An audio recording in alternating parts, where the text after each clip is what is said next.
Gracias, señoría. Comparece la abogada doña Paula Vial Reynal en representación de Nicolás Javier López Fernández, quien interpone recurso de amparo en contra del Tribunal de Juicio Oral en lo Penal de Viña del Mar por la dictación de la resolución de fecha 20 de mayo del 2022 que decretó la medida cautelar de prisión preventiva en perjuicio del amparado, la que fue dictada por los magistrados Manuel Muñoz, Fernán Rioseco y Angélica Jiménez, vulnerando el derecho establecido en el artículo 19, número 7 de la Constitución Política de la República. Solicita se acoja al recurso, dejándose sin efecto la resolución antes referida y ordenando la libertad inmediata del amparado. Señala, señoría, que con fecha 14 de marzo del año 2022 comenzó el juicio oral en contra de su representado, el que se encontraba acusado por 8 hechos constitutivos a juicio del Ministerio Público de 2 delitos de violación del artículo 361, número 1, 5 delitos de abuso sexual del artículo 366 y un delito de ultraje público a las buenas costumbres del artículo 373, todos del Código Penal.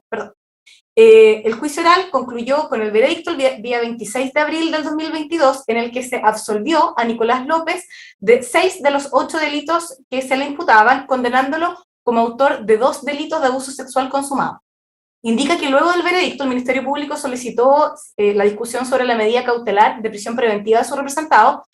plegándose a dicha petición la querellante, al estimar que el amparado constituye un peligro para la seguridad de la sociedad y existencia de peligro de fuga, rechazando dicha solicitud el tribunal al considerar que las medidas cautelares personales que afectan al condenado, señor Nicolás López, garantizan los fines del procedimiento. Refiere que luego, en audiencia del día 16 de mayo del 2022, en la cual se dio lectura a la sentencia,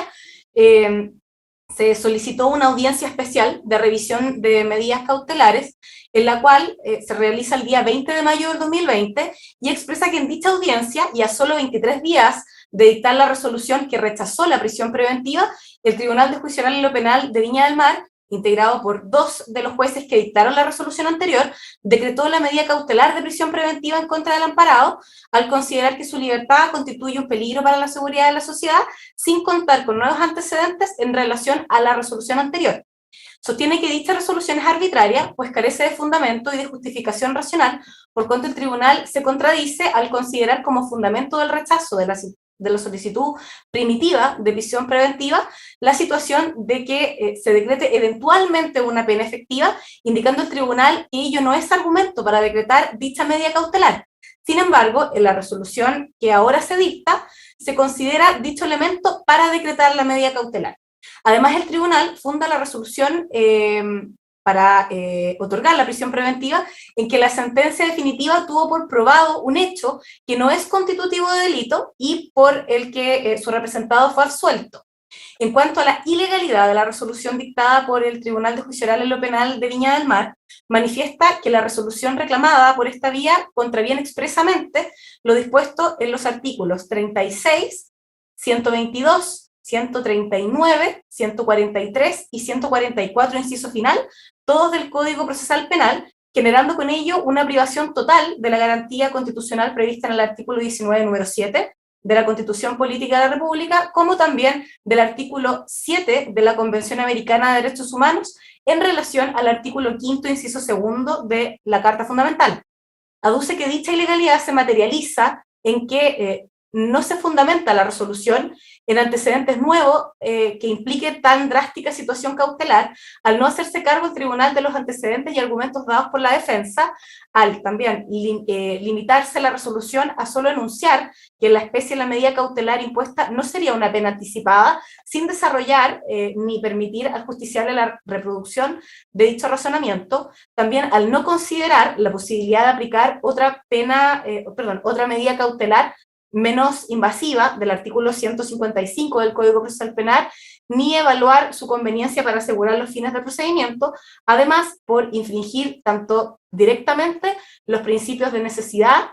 excepcionalidad, proporcionalidad e idoneidad, sin siquiera referirse a su argumentación a los mismos. Asimismo, la resolución se basa exclusivamente en la anticipación de una sanción penal que aún no se encuentra firme o ejecutoriada, afectando la presunción de inocencia en los términos del artículo 4 del Código Procesal Penal.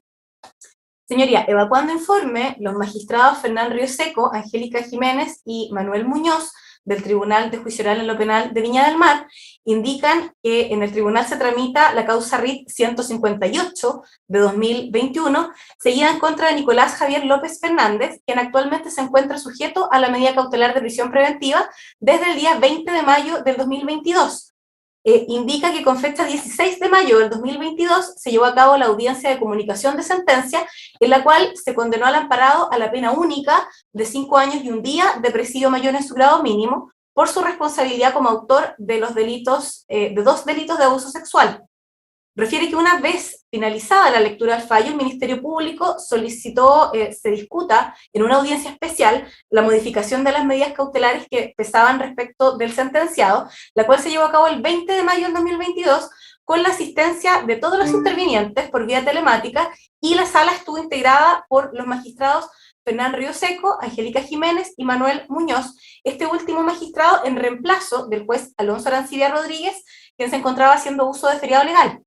Refiere que tanto el Ministerio Público como la parte querellante solicitaron modificación de las medidas cautelares personales que pesaban sobre el condenado, López Fernández, las cuales eran firma mensual en una unidad policial, arraigo nacional y prohibición de acercarse a las víctimas, y sustituirla por la medida de prisión preventiva, por estimar que han variado las circunstancias, constituyendo su libertad un peligro para la seguridad de la sociedad y también por constituir peligro de fuga.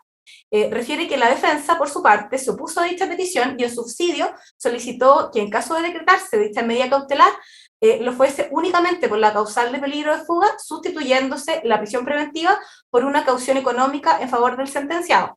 Agrega, señoría, que luego del debate de rigor, el tribunal resolvió por unanimidad acceder a la solicitud de los acusadores, decretando la prisión preventiva del condenado señor Nicolás López Fernández, por cuanto efectivamente las circunstancias habrían variado, estimándose que su libertad constituye un peligro para la seguridad de la sociedad.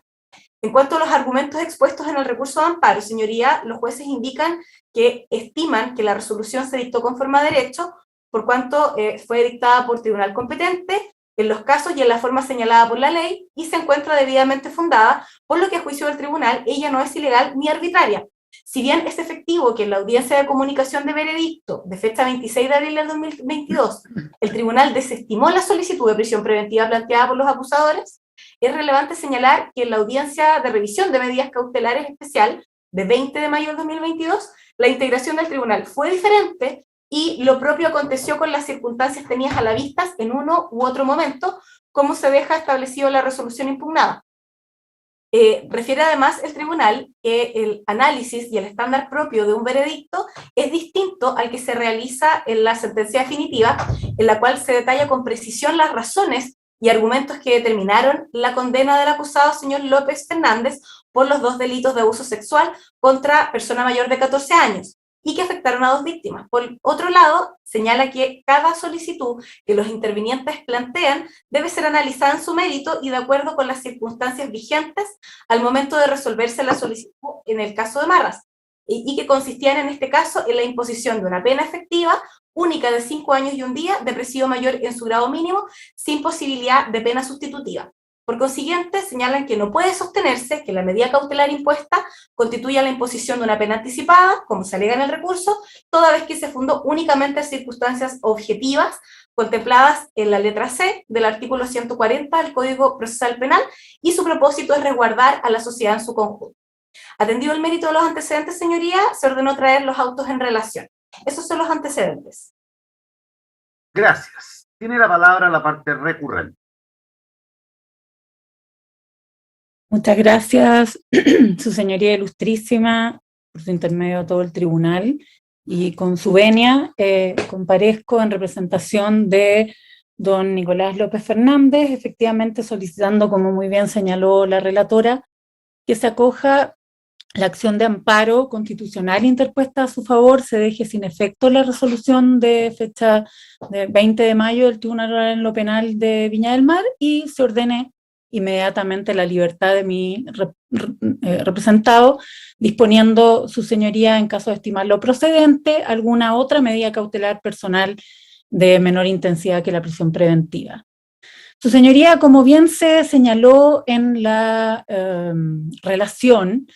el día 26 de abril recién pasado, hace solo unos días, y luego de casi 2 meses de juicio en contra de mi representado, se dictó un veredicto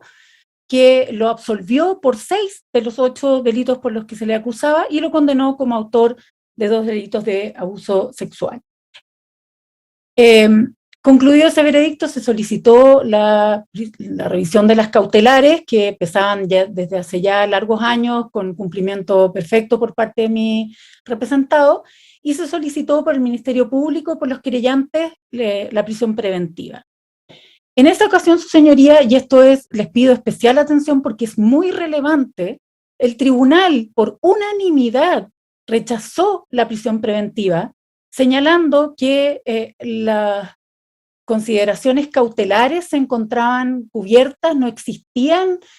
razones que justificaran el aumento de las cautelares personales, que con las que ya pesaban en contra de mi representado era suficiente y que en consecuencia no correspondía dar lugar a la prisión preventiva.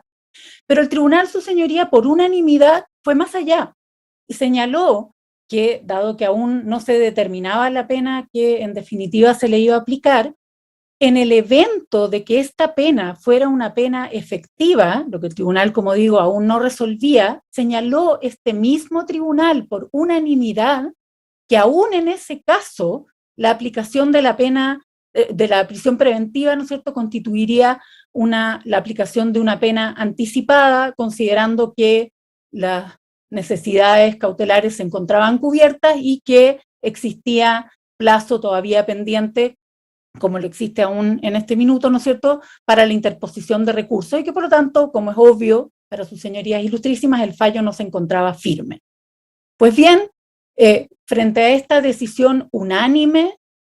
resuelta por el mismo tribunal, ya entraré en ese detalle, ¿no es cierto?, y tan contundente como fue esta resolución, con posterioridad, unos días después, se dictó la sentencia y efectivamente se solicitó nuevamente la revisión de la medida cautelar. En esta ocasión, su señoría, el mismo tribunal, y lo digo con toda responsabilidad, señoría, y le pido especial atención a ello porque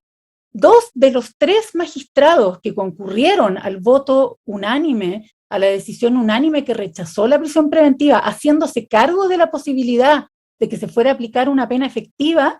resolvieron rechazar en esa ocasión la prisión preventiva y en esta acoger la solicitud de prisión preventiva sin que hubieran cambiado en absoluto las circunstancias para ello. Su señoría, entre la ocasión del veredicto y la audiencia en la que se decretó la prisión preventiva, lo único que varió, su señoría, lo único que varió es que se dio redacción a la sentencia. El juez redactor puso por escrito los argumentos y consideraciones que se habían tenido y que deberían haber tenido, ¿no es cierto?, al momento de decretar el veredicto y en consecuencia al momento de resolver rechazar la prisión preventiva. Con estos misma integración, 2 de los 3 jueces coincidieron, Rioseco y Jiménez, ¿no es cierto?, se estimó en esta ocasión del 20 de mayo que sí existía un peligro para la seguridad de la sociedad. ¿Y en atención a qué elementos? En atención a la gravedad de la pena, como establece como un criterio a adoptar por el tribunal, digamos, es uno de los criterios que el tribunal puede considerar, la gravedad de la pena, puesto que se había condenado a una pena única de 5 años y 1 día, y esta pena no era o no podía ser objeto de una pena sustitutiva de la 18.216, y en consecuencia, dada esta gravedad, ¿no es cierto?, existía, según el criterio del mismo tribunal, ahora sí, un peligro para la seguridad de la sociedad y por lo tanto correspondía dar lugar a la prisión preventiva. Ni siquiera su señoría se planteó por el tribunal, no lo consideró, no lo evaluó, no lo mencionó, ¿no es cierto?, la posibilidad de que si existía mayor riesgo, este pudiera ser cubierto con otras medidas cautelares del artículo 155, no obstante que durante largos, casi 4 años, mi representado había dado cumplimiento irrestricto a las cautelares sin que hubiera habido ningún tipo de cuestionamiento a ese respecto. Más grave, su señoría, es que para considerar esta gravedad en la actuación, además de la pena de 5 años y un día y la imposibilidad de pena sustitutiva, el tribunal razonó de la siguiente manera, en un razonamiento que no solo es ilegal, no solo atenta contra el principio de legalidad, sino que resulta francamente sorprendente, y señaló que el tribunal tuvo por acreditado un hecho, lo mismo señaló en todo caso en el momento del veredicto, o sea que nada cambió hasta el 20 de mayo,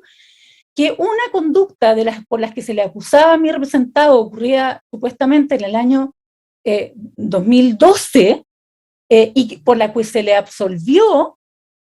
con posterioridad podría haber sido constitutiva de delito, puesto que en el año 2019 se tipificó un tipo penal, se estableció un tipo penal que podría ser coincidente con esta conducta. Su señoría, el tribunal consideró que agravaba la peligrosidad, el riesgo, la necesidad de cautela por una conducta atípica de mi representado, ¿no es cierto?, que solo largos años más tarde, aparentemente, ¿no es cierto?, podría haber sido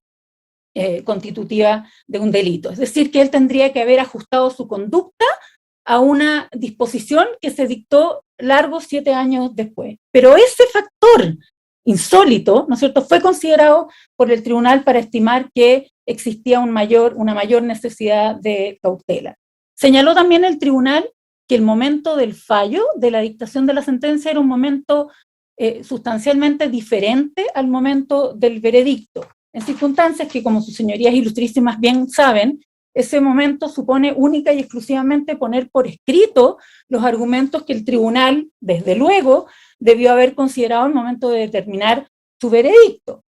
Las implicancias de esta afirmación del tribunal oral, la resolución del 20 de mayo, son dos, su señoría. O no hubo valoración total al decidir el veredicto, lo que ciertamente es una abierta ilegalidad, ¿no es cierto?, o se aludió a este cambio, a este momento diferente para justificar la coloquial de la expresión, pero la verdadera vuelta de carnero que se da al tribunal sin nuevos antecedentes, modificando exactamente en 180 grados la decisión adoptada en la audiencia de veredicto. Si esto, su señoría, no es la aplicación de una pena anticipada, entonces no sé en qué minuto se puede estimar aquello. Pero además, su señoría, y acá sí pido, sé que he pedido atención varias veces, pero lo pido especialmente porque hay un error gravísimo al momento de la determinación de la pena que hace que la privación de libertad sea aún más arbitraria e ilegal. El tribunal, para determinar la pena, aplicó la regla del artículo 351 del Código Procesal Penal por estimar que era más favorable a mi representado, puesto que reducía, ¿no es cierto?, la cantidad de años, y determinó una pena de 5 años y un día, considerando que se trataba de 2 abusos sexuales,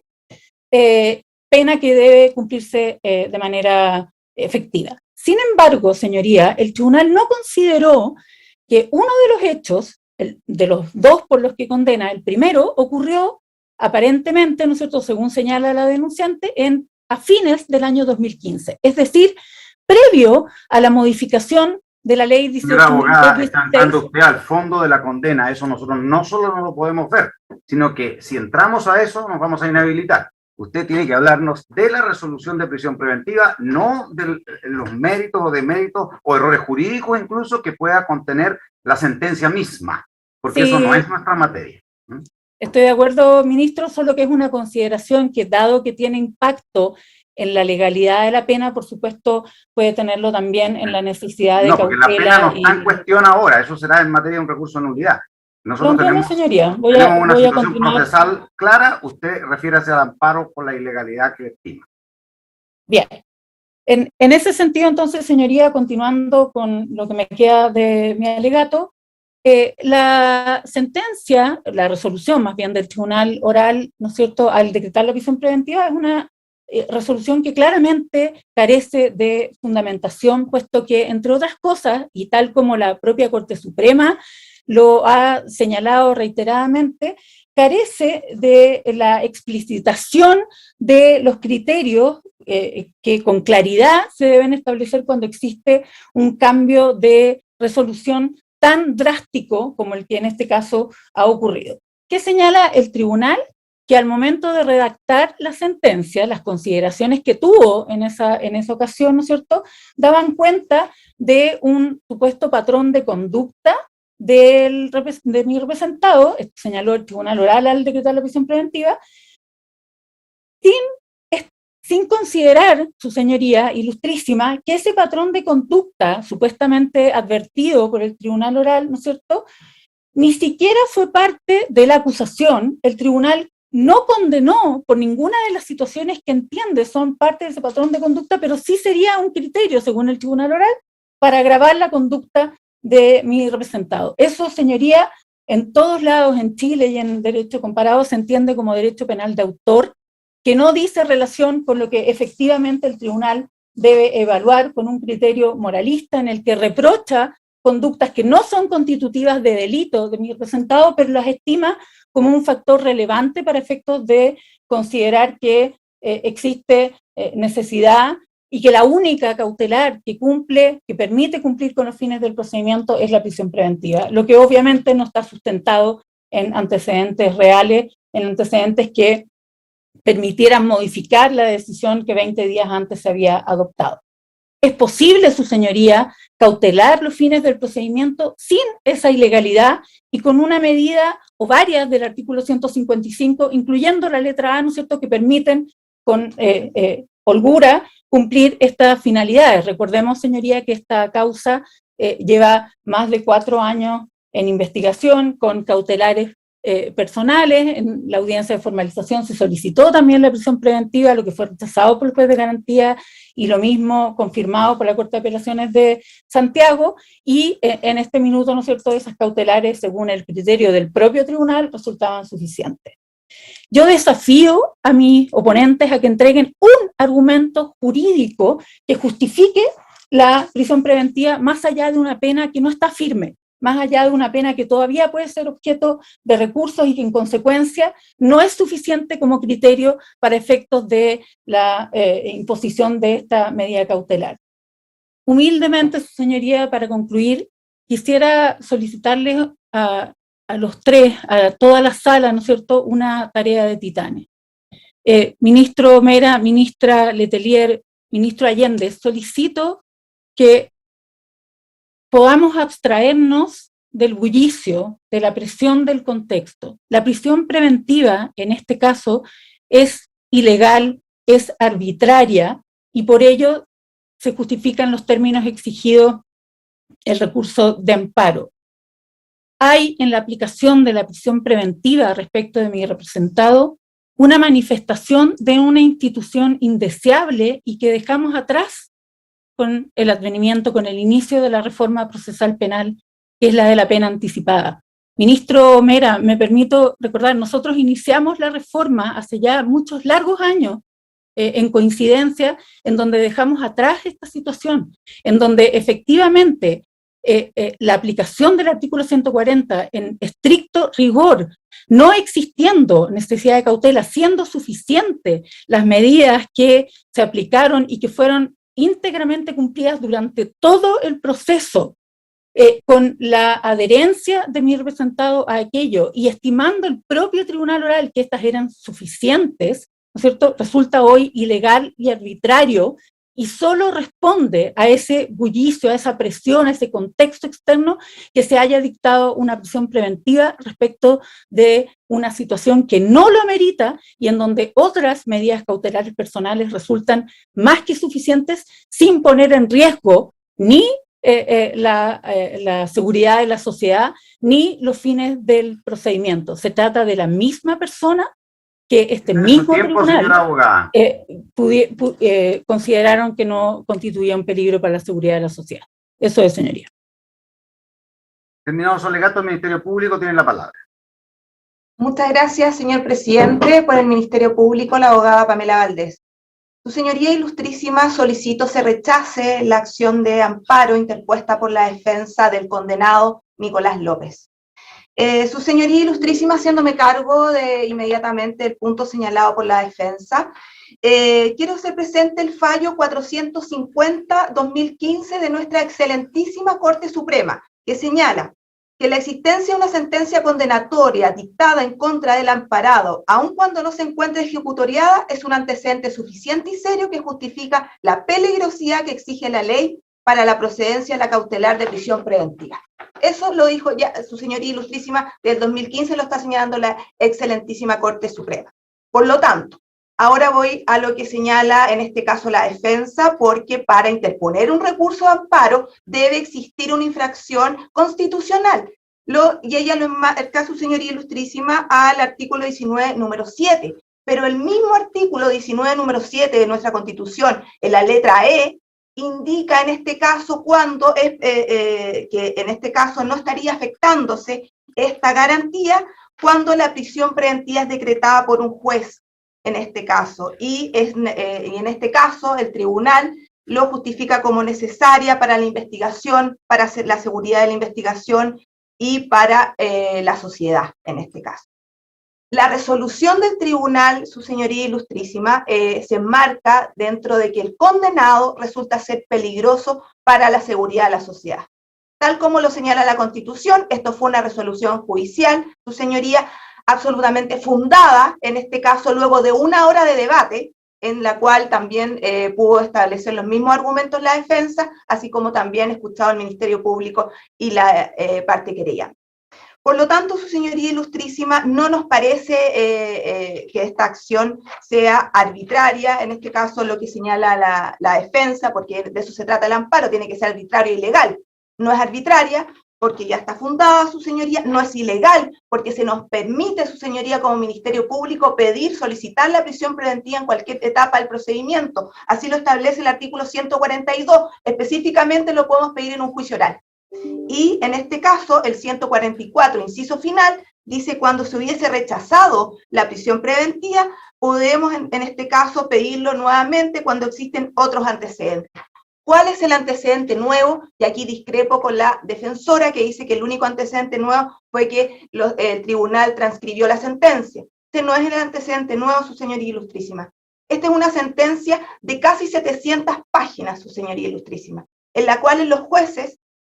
vieron un periodo, en este caso, con los hechos acusados, desde el 2004 al 2016, con 5 víctimas, su señoría ilustrísima. Y en este caso acreditaron de estas 5 víctimas 2 hechos respecto a 2 víctimas distintas. Por lo tanto, acá existe, no solamente es condenado por estos hechos, por 2 de estos hechos, sino que estableció la sentencia un patrón de conducta, que es muy importante con lo que se refiere, su señoría ilustrísima, al artículo 140, letra C, porque claramente acá estamos hablando también de un peligro para la seguridad de la sociedad fundado en un peligro de reiteración. Esto fue lo que 3 jueces, su señoría ilustrísimas, pudieron, en este caso, fundar y plasmar en una sentencia de aproximadamente 700 páginas. Por lo tanto, no nos parece que esto sea arbitrario o en este caso, que no estuviese suficientemente fundado. Claramente, su señoría ilustrísima, sí variaron los antecedentes. Además, su señoría, también de esta sentencia se tuvieron que hacer cargo sobre las circunstancias atenuantes y claramente en la audiencia de veredicto no se pudieron hacer cargo de esas circunstancias atenuantes, sino que lo hicieron en la sentencia y se le niega la colaboración sustancial al esclarecimiento de los hechos. Cuestión que no permite en este caso bajar y claramente en un grado, y estamos dentro de una pena efectiva, sin pena sustitutiva, con una pena de 5 años y 1 día, su señoría, una pena de crimen. Por lo tanto, se dan más de una de las circunstancias que estableció el propio legislador para decretar la prisión preventiva. No entendemos el reproche de la defensa con esta acción constitucional que está encubierta como una apelación, incluso hasta una nulidad con sus últimos argumentos, su señoría ilustrísima. Claramente, en este caso, no procede esta acción constitucional de amparo. Y por ello, su señoría ilustrísima, es que solicito se rechace. Muchas gracias. El querellante tiene la palabra. Muchas gracias, señor presidente. Con la venia de su señoría ilustrísima, vengo a alegar en representación de las víctimas de Nicolás López en el juicio oral, solicitando que el presente recurso de amparo sea rechazado por esta sala, haciéndome cargo primero de los fundamentos de una acción de amparo constitucional ante esta sala. Su señoría, el recurso interpuesto, más que un recurso de amparo, es un recurso de apelación derechamente, pero como me tengo que hacer cargo de los elementos y los requisitos de una acción de amparo, cabe señalar que un acto es arbitrario e ilegal, dice referencia a la antijuricidad de este acto, a la infracción, violación o vulneración del ordenamiento jurídico. La ilegalidad, por tanto, su señoría, resulta de una violación de los elementos reglados de las potestades jurídicas, de los elementos reglados a los cuales un juez de la República tiene que atender. Y en cuanto a la arbitrariedad, tiene que ver con la vulneración del uso razonable de las potestades y de los elementos discrecionales de un poder jurídico, en este caso el Poder Judicial. Su señoría, tanto en el alegato como en el recurso de amparo presentado, no hay fundamento alguno que justifique la interposición de un recurso de amparo. En cuanto a la ilegalidad, su señoría ilustrísima, esta tiene que ver, como lo señalé presentemente, con la contravención de norma, con la contravención de elementos reglados que el juez, al dictar una resolución, tiene que tener en consideración y no transgredir. Cabe señalar que la imposición de la prisión preventiva, su señoría, es una facultad del tribunal, en este caso el Tribunal Oral en lo Penal de Viña del Mar, que luego de escuchar los argumentos de las partes, puede o no acoger y dictar esta prisión preventiva, tal como lo señala el artículo 140 del Código Procesal Penal, en que señala que el tribunal podrá acceder a decretar la prisión preventiva, cosa que luego de escuchar los alegatos y las intervenciones tanto del Ministerio Público como de esta parte accedió.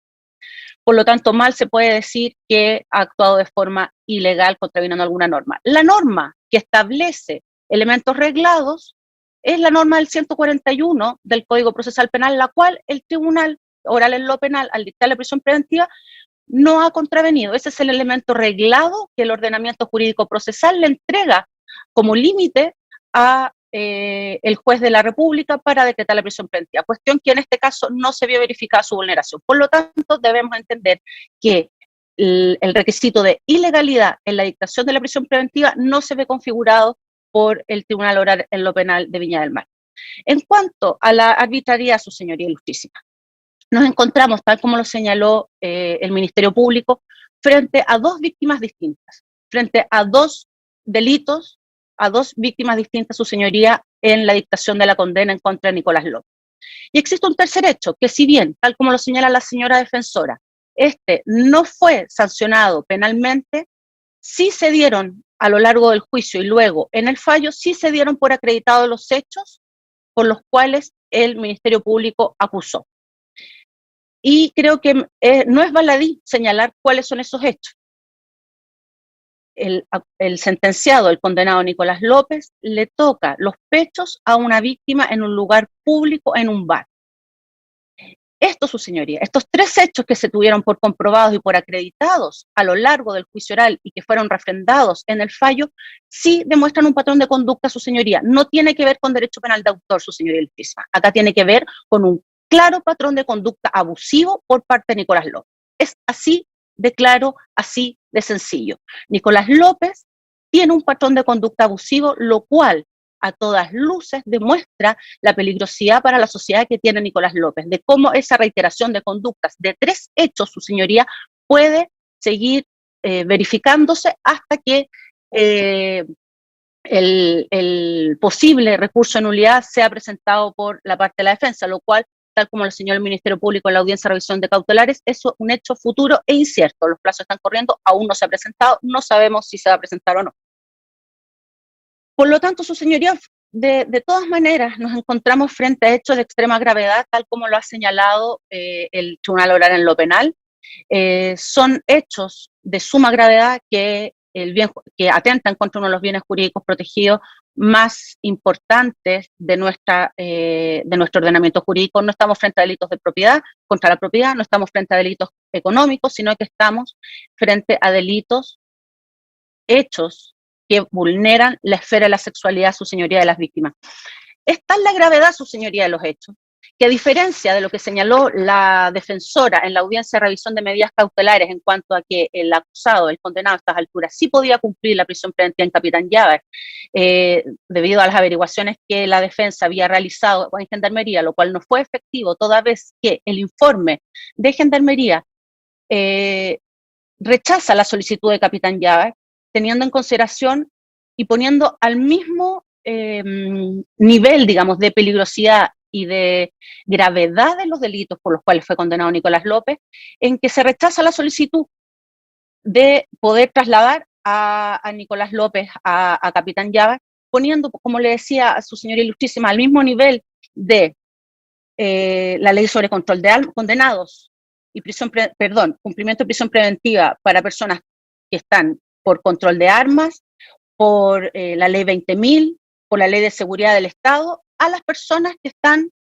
en este caso, condenadas y pudiendo cumplir prisión preventiva por delitos sexuales, su señoría. Así es la gravedad que nuestro ordenamiento jurídico le niega la posibilidad de cumplir prisión preventiva en un recinto penitenciario excepcional de nuestro ordenamiento. Es así de grave, su señoría. No estamos frente a cualquier tipo de delito. Por otra parte, su señoría ilustrísima, vaya que han cambiado las circunstancias desde la audiencia de veredicto hasta el día de hoy.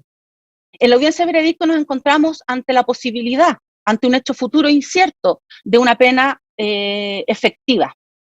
No se había determinado la pena a la cual el acusado, el condenado Nicolás López, iba a estar enfrentado. En la actualidad, su señoría, nos encontramos a que el acusado, el condenado Nicolás López, enfrenta y fue condenado a una pena efectiva de 5 años y 1 día. Me parece razón más que suficiente, su señoría ilustrísima, para entender que las circunstancias sí han variado desde la primera solicitud de revisión de medidas cautelares solicitadas por el Ministerio Público, como por esta parte querellante. Al día de hoy, Nicolás López fue condenado a 5 años y 1 día, y que un posible recurso de nulidad se encuentre pendiente y que la sentencia no se encuentre ejecutoriada, su señoría ilustrísima, no es un estándar para determinar la procedencia o no de la prisión preventiva. En ninguna parte de nuestro ordenamiento jurídico se señala ese tipo de estándar, su señoría ilustrísima. Para ir terminando, cabe señalar, su señoría, también que la defensa en ningún minuto de la audiencia de revisión de medidas cautelares a la cual se está recurriendo de amparo solicitó alguna medida distinta de menor intensidad respecto a las medidas cautelares, su señoría. Solo se solicitó la caución en caso de que el tribunal accediera a la prisión preventiva en cuanto a peligro de fuga, pero como el tribunal accedió a dicha medida de prisión preventiva en cuanto a que la libertad del condenado era un peligro para el riesgo de la seguridad de la sociedad, por cierto, no se accedió ya que no correspondía pronunciarse. Pero la defensa, su señoría, en ningún minuto de sus peticiones solicitó alguna medida de menor intensidad en esa audiencia. Por lo tanto, no corresponde a estas alturas, su señoría ilustrísima, hacer ese tipo de alegaciones. Este no es el estadio procesal para realizarlo, ya que no lo realizó en primera instancia, no lo realizó en la audiencia de revisión de medidas cautelares respectivas. Es por todos estos antecedentes, su señoría ilustrísima, que esta parte solicita sea rechazada el recurso de amparo interpuesto por la defensa del condenado Nicolás López en todas sus partes. Muchas gracias. La recurrente, si desea replicar, tiene 3 minutos. Muchas gracias, magistrado. Empezaré por lo último que señala la querellante, señalando que no es efectivo. Nosotros en la audiencia original del 20 de mayo señalamos que el tribunal podía aplicar cualquiera de las medidas cautelares del artículo 155, y es lo mismo que estamos señalando en esta ocasión, y que las 3 que ya pesaban sobre él habían resultado suficientes, sin perjuicio de que pudiera decretarse alguna otra adicional, que es lo mismo que estamos diciendo en esta ocasión, así que eso no es efectivo. En términos de peligrosidad, respecto a lo que señalaba el Ministerio Público, su señoría, existen fallos más recientes de la Corte Suprema, como el 40.862, 40.864, ¿no es cierto?, del año 2017, que señalan exactamente lo contrario, y que efectivamente el hecho de que exista una sentencia que no se encuentra firme, ¿no es cierto?, no es un antecedente suficiente de peligrosidad, de cambio de circunstancias para justificar una prisión preventiva como medida más gravosa. Señoría ilustrísima, quiero recordarles que se trata de la misma persona que el día 16 de abril, ¿no es cierto?, cuando se dictó el veredicto, se estimó por parte del mismo tribunal. Eso lo que no dijo varias resultaba veces ya, suficiente. señora abogada. No Es cierto, pero es que voy a citar, señoría, porque me ha interrumpido a mí exclusivamente en mis alegatos, voy a señalar que es la Corte Suprema la que señala, ¿no es cierto?, que se trata del tribunal el que debe indicar las razones que justifican el cambio de criterio. No es una cuestión que yo esté señalando al azar, sino que es una exigencia que en este caso no se ha cumplido, porque evidentemente poner en papel los criterios que se adoptaron en su oportunidad, que llevaron a la condena a mis representados, no son suficientes. El hecho de que se establezca el supuesto patrón de conducta, que no da lugar a ninguna condena, o que se señale que hubo una conducta que a futuro podría haber sido constitutiva de delito, son todos criterios completamente ilegales y que transforman la decisión del tribunal oral en una decisión arbitraria y ilegal. Eso es lo que pedimos a sus señorías ilustrísimas que reparen, porque esta privación de libertad es ilegal y arbitraria, y eso no tiene reparación hacia atrás si es que ustedes, señorías ilustrísimas, no le ponen atajo. Eso es lo que estamos solicitando, que ustedes como máximas autoridades, como Tribunal Superior, resuelva una arbitrariedad y una ilegalidad que tiene a una persona en el momento que no corresponde privado de libertad, y eso constituye, ¿no es cierto?, una causal suficiente para que se acoja al amparo y se ponga fin a esa privación de libertad, que es lo que solicitamos. ¿El Ministerio Público algo más? Muy breve, señor presidente, su señoría ilustrísima. Claramente la defensa no está de acuerdo con la resolución. Y no está de acuerdo porque en este caso el condenado Nicolás López se encuentra sujeto a esta medida cautelar de prisión preventiva, y luego, posteriormente, su señoría ilustrísima, si no existe recurso. Porque recordar, su señoría ilustrísima, que el recurso de nulidad es excepcional. Acá, su señoría, en nuestro nuevo procedimiento no existe la doble instancia. Es decir, acá debe ajustarse esta nulidad al 373 y al 374. Es excepcional. Por lo tanto, su señoría ilustrísima, en este caso, claramente la defensa, al señalar que no se encuentra de acuerdo con la resolución, eso no quiere decir que la resolución sea arbitraria o ilegal.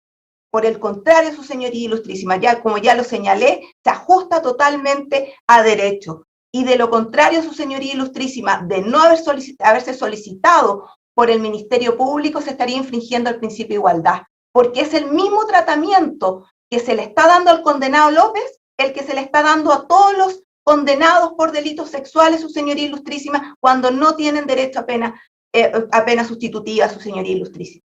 Por ello es que solicito que se rechace esta acción constitucional de amparo.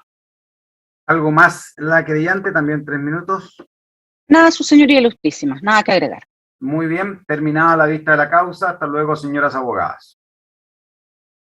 Hasta luego, su señoría. Su señoría. Señoría ilustrísima, ¿se informará por sistema lo resuelto? Claro, se dicta la resolución y se sube el sistema. Muy bien, muchas gracias, muy buenos días.